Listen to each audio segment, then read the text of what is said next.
Buenos días, bienvenidos al cuarto tema del módulo 5 del diplomado. En este tema veremos una introducción a la gestión urbana de los residuos sólidos o igual gestión comunitaria de los residuos sólidos. Para este tema he preparado el siguiente índice, en el cual veremos cantidades y tipología de residuos sólidos a nivel mundial, estado actual de la gestión de residuos sólidos en México y su problemática actual, componentes de un sistema de gestión de residuos sólidos a nivel comunitario o municipal, en el cual veremos generación, recolección y transporte, opciones para el tratamiento y la disposición final, así como el principio de las redes para la fracción reutilizable. Y finalmente, en el cuarto subtema veremos ejemplos de planes de gestión comunitaria participativos de residuos sólidos. Entonces, bienvenido al primer subtema, que es cantidades y tipología de residuos sólidos a nivel mundial. ¿Por qué es tan importante la gestión de los residuos o de la basura, como comúnmente se le llama? Bueno, pues porque si vemos esta gráfica, podemos ver que conforme han avanzado los años, la gráfica está del 1950, está proyectado al 2100, podemos ver que conforme se ha incrementado la población en billones de personas, podemos ver que para el año 2100 la gran cantidad de residuos se generarán en África y Asia, hasta un 83%, mientras que Latinoamérica, el Caribe, Europa, Oceanía y Norteamérica se mantendrán estables. ¿Qué quiere decir eso? Que se tiene pensado, se tiene proyectado que la población de África y Asia para ese año 2100 pues esté alrededor de los 5 billones, para un total de 9 a 11 billones de personas en el mundo. Entonces, el crecimiento poblacional, según lo vemos en este mapa mundial, podemos ver que los países con color azul más encendido, los países con color azul más encendido, como Norteamérica, Rusia, Europa, algunos países nórdicos, la mayor cantidad de su población se asienta en entornos urbanos, donde, si vemos este círculo rojo, en ese círculo rojo se concentran, México es uno de los que tiene ese círculo rojo, 10 millones o más de personas. ¿Okay? Mientras que la cantidad de países de Asia, por ejemplo aquí está China, India, mucha de la África, mucha de Latinoamérica, la mayor cantidad de esas poblaciones está en el orden de los 20 a 40% en las ciudades. En México estamos en 40 a 60%. Eso era en 1970. Ahora, ¿qué ha pasado o qué se tiene proyectado para 2030? Para 2030, como ustedes ven, el cambio es sumamente dramático y eso ha sucedido en 60 años. Prácticamente toda Norteamérica, desde México, Estados Unidos y Canadá, toda su población, 80 a 100% de la población estará asentada en entornos urbanos. Es decir, prácticamente si vemos, pasamos de tener una ciudad con más de 5 millones de habitantes, donde 10 millones de habitantes por el Distrito Federal, a tener 3, 4 grandes ciudades solo en México. Y así se ve el resto del mundo, ¿no? Asia, la India, toda Europa, grandes ciudades en África. Entonces, idealmente, un esquema ideal, digamos, de gestión tiene los componentes técnicos, que también se llaman hardware, en el asunto de generación, recolección, tratamiento y disposición final. Y para la fracción reutilizable, pues tenemos lo que se llama comúnmente reciclaje o recuperación de valor de los productos, en el cual está el componente reciclaje, reducir y reusar. También se le conoce comúnmente como concepto de las 3 R, que ahora ya son más, ahora que ya van 5 en el caso de rechazar y reinvertir o utilizar, y entonces en ese tipo, pues esto ya queda un poco desfasado, sin embargo, el enfoque permanece. Además de eso, de esa parte técnica, tenemos que la parte que acompaña, o los temas transversales que acompañan, pues son temas de gobernanza, como sostenibilidad financiera, políticas y legislación y partes interesadas.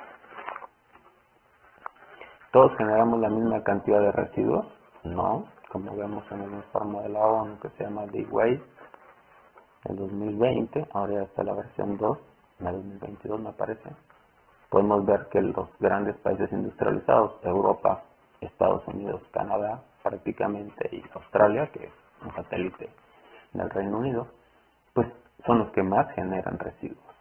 Si hablamos de cantidad de residuos generados por persona, no por cantidad de personas, sino cada ciudadano cuánto genera, que se le llama generación per cápita.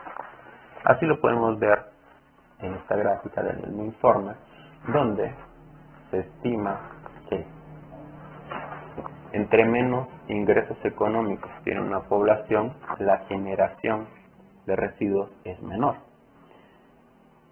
Así tenemos que para los países con muy bajo ingreso, su generación es del orden de los 75, ¿no?, millones de toneladas al día. Si vamos incrementando el ingreso en los países, vemos como la generación de residuos va acomodándose y va aumentando.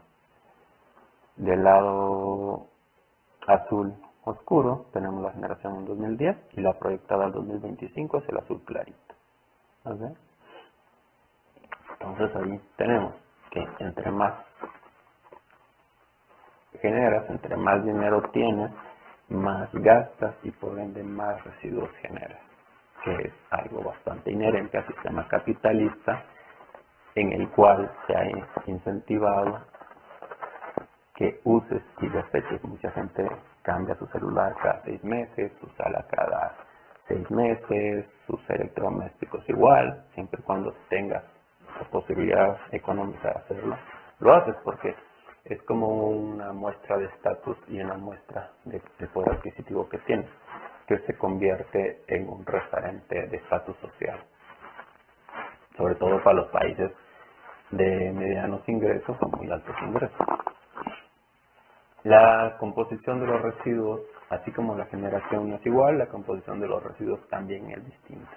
Entonces, para comparar los dos extremos, ¿no?, los países de muy bajos ingresos a los países de muy altos ingresos, podemos ver que en los países de muy bajos ingresos la mayor cantidad de basura que se genera es netamente orgánica, hasta 53%. Y si le sumamos el papel, llegaría a prácticamente 60%.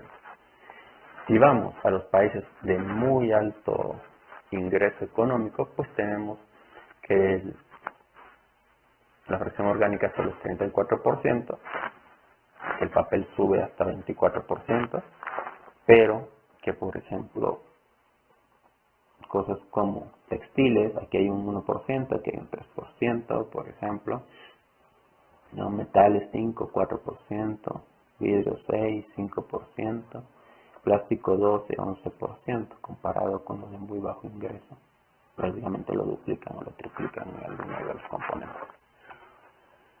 Otras propiedades de los residuos sólidos, bueno, no solo es la cantidad y la composición de los residuos, sino también el contenido de humedad. Es por eso que en los países de muy bajos ingresos el contenido de humedad es mucho más alto, llegando casi a un 80% en algunos casos, como algunos países de Asia tropicales, ¿no?, concretamente Bangladesh, Vietnam, Camboya, esos lugares de bajos ingresos, pero en clima muy tropical, la basura siempre está muy húmeda.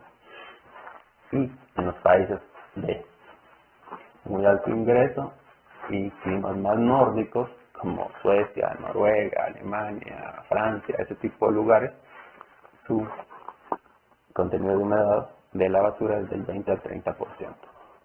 Entonces, ¿qué pasa? Pues que eso impacta la densidad que tienes en el camión, la sobrecarga y también algo que pocas veces se habla, que es el contenido calorífico de la basura.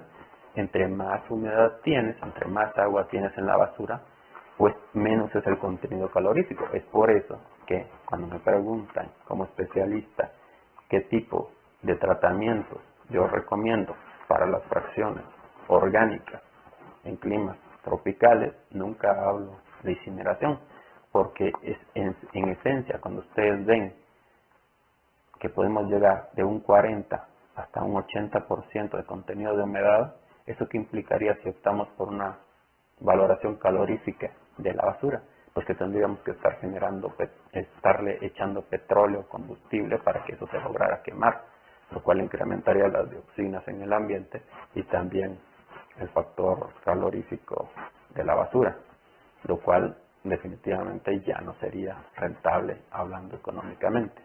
Sin embargo, en los países de muy alto consumo, como ya les dije, la fracción calorífica es muy alta y entonces ahí para ellos la incineración sí es una posibilidad de valorización. Sin embargo, todavía ellos tienen que considerar las dioxinas que se liberan al medio ambiente y otros componentes, porque aunque incineremos la basura, un 10 o 20% de esa basura que se incinera se convierte en cenizas que deben de ir a un sitio de disposición final o relleno de residuos sólidos, relleno sanitario llamado comúnmente. Ok, para hablar del estado actual, ya en el segundo subtema, del estado actual de la gestión de los residuos sólidos en México y su problemática en este momento, tenemos que según el último informe, que es del 2022 del Gobierno de México, la generación per cápita por regiones para la fracción domiciliaria, industrial y la total está organizada por regiones noreste, noreste, occidente, centro, sur y sureste. De ahí uno pensaría que con los datos anteriores, pues en el centro es donde más se genera. Sin embargo, vemos que es básicamente la que menos genera, ¿no? Y sin embargo en el sureste, que no tenemos tanto como Chiapas, Guerrero, Quintana Roo, Yucatán, no tenemos tanto poder adquisitivo, estamos generando más. Sin embargo, esos kilos habitantes día, entonces muy probablemente tiene que ver también la cantidad de humedad. O sea, generamos residuos que están muy húmedos y eso ocasiona mucho peso.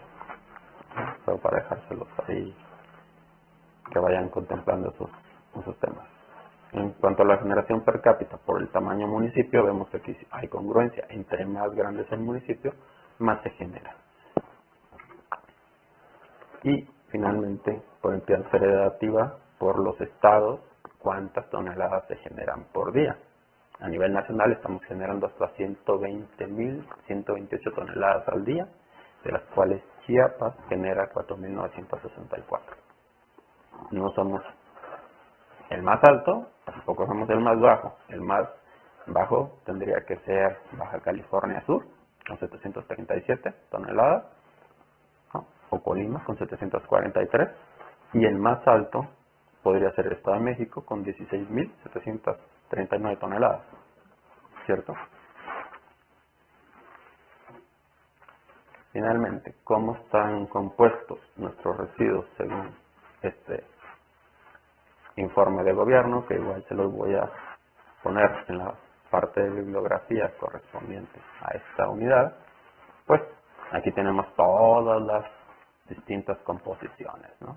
Residuos de jardinería, pañales, loza, algodón, material de construcción, residuos, trapos, otros, cartón, envases, fibras, hule, lata, materiales, PET, plástico, poliestireno, poliuretano, vidrio de color, vidrio transparente, cuero, fibra, bueno, aquí está muy detallado. Sin embargo, la condición de los 147 sitios de disposición final de residuos sólidos urbanos o municipales que tenemos en México es la siguiente. O sea, solo tenemos 147 sitios. De esos 147 sitios tenemos que 80% son tiraderos a cielo abierto. Es decir, no hay segregación de la basura, no hay separación, no hay revalorización, no hay impermeabilizado del lugar donde se están depositando esos residuos, por lo cual se generan lixiviados que contaminan las fuentes de agua, se generan posibles incendios debido a la acumulación de metano y a la poca cobertura que tiene el agua, los residuos con capas de tierra, y también se generan problemas como que se vuelan los residuos, etc. Del otro 20% que tenemos, que podrían pensar uno que son rellenos sanitarios, pues resulta que no todos son rellenos sanitarios que funcionan bien o que son técnicamente considerados un relleno sanitario. Tenemos que el 3% son sitios que se le llama, 4% son sitios que se llama solo controlados. Es decir, hay una separación, hay una cobertura, pero no está impermeabilizado. ¿Cierto? Solo el 3% son rellenos sanitarios que operan adecuadamente y el 13% son rellenos sanitarios, pero que operan deficientemente. Es decir, que del 100% de esos 147 sitios, solo el 3% son rellenos sanitarios que operan bien a nivel nacional. Bueno, por mi parte sería todo por este video. En el siguiente video ya nos introduciremos a describir cada uno de los componentes de un sistema para la gestión de residuos sólidos a nivel comunitario o municipal, tanto desde el aspecto técnico como desde el aspecto de los temas transversales. Muchas gracias por su tiempo, agradezco siempre sus atenciones. Cualquier duda, ahí tienen mis datos. Buen día.